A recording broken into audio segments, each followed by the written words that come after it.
October is Breast Cancer Awareness Month, and I wanted to dedicate this to just talking about things that you can do for good breast health. So, really, it starts with hormone balance.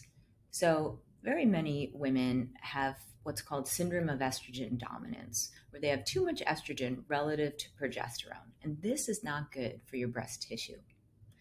It's not that either one of these hormones is bad for your breast tissue, but the balance is absolutely critical for healthy breasts. And so there's many reasons why you can have estrogen dominance. One is poor clearance of estrogen by the liver.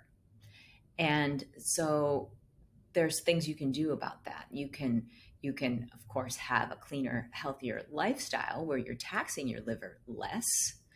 And you can even supplement with things like calcium D-glucarate, which is a form of glucuronic acid that can increase the liver's clearance of estrogen so that it doesn't exponentially build up throughout the cycle. Your liver can keep up with eliminating it as it's being produced. So, calcium D-glucarate can be helpful. Diindolyl methane is another extract of cruciferous vegetables that can optimize estrogen metabolism so that estrogen is converted into some gentler metabolites as opposed to stronger, more toxic metabolites. So there's a couple things you can do to both reduce excessive estrogen and optimize its metabolism and elimination from the body. Now, the other reasons why women can have estrogen dominance are progesterone deficiency. And so this is something that can naturally start to occur, either progressively or intermittently during perimenopause.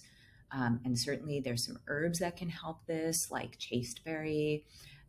There are some natural types of progesterone that can be supplemented, like derived from wild yam, for example.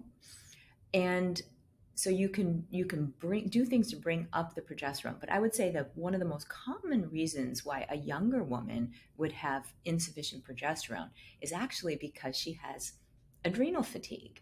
So the adrenal glands, produce cortisol as well as other hormones to help you cope with stress. And cortisol is so important to our survival that the body will rob progesterone to make cortisol if the adrenals aren't producing enough. And so it's called a progesterone steal phenomenon. And that can then lead to a progesterone deficiency. And even if the woman has good estrogen clearance and normal estrogen levels, an insufficient level of progesterone can lead to estrogen dominance. And that's bad for breast tissue.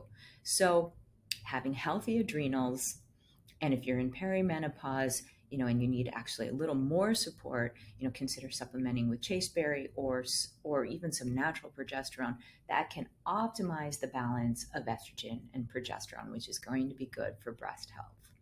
Now, other things that are so important for breast health are to really consider a fully organic diet, because many of our pesticides that are used are estrogen mimicking compounds. We also have estrogen mimicking compounds in plastic. So watching out how you store your food is very important. Glass containers or steel containers can be much healthier than storing your food in plastic containers or wrapping it with saran wrap.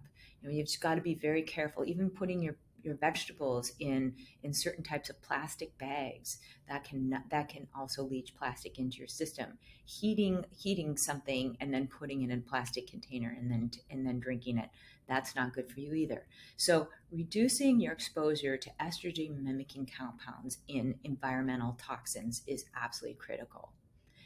And then reducing your exposure to aluminum containing antiperspirants.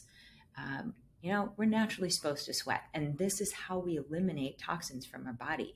So I highly recommend that you just forget about it. Like, don't worry about it. Don't put antiperspirants on your underarms, because this is a way that we actually eliminate a lot of toxins out of the lymphatics. And if you're blocking that process, those toxins stay in and they can start to wreak havoc in the breast tissue. So aluminum containing antiperspirants are not good for you for many reasons, but one of those is it really reduces your elimination of toxins. And then just have a lifestyle where you are sweating, where you are improving lymphatic drainage and release of toxins. You're engaging in exercise or infrared saunas, maybe some dry brushing, and making sure that you're dry brushing the underarm area to just really get things flowing and move the lymphatics out of the tissue so that you can detox the area. So I hope that helps. It's a lot of information, but hormone balance, reducing estrogen dominance, and even like adding in some natural progesterone in perimenopause, I believe can be very helpful for the breast health. And then reducing your exposure to toxins and estrogen mimicking compounds. So those are ways to prevent breast cancer. And then I think it's very important to think about early detection, and I'll do another video on that.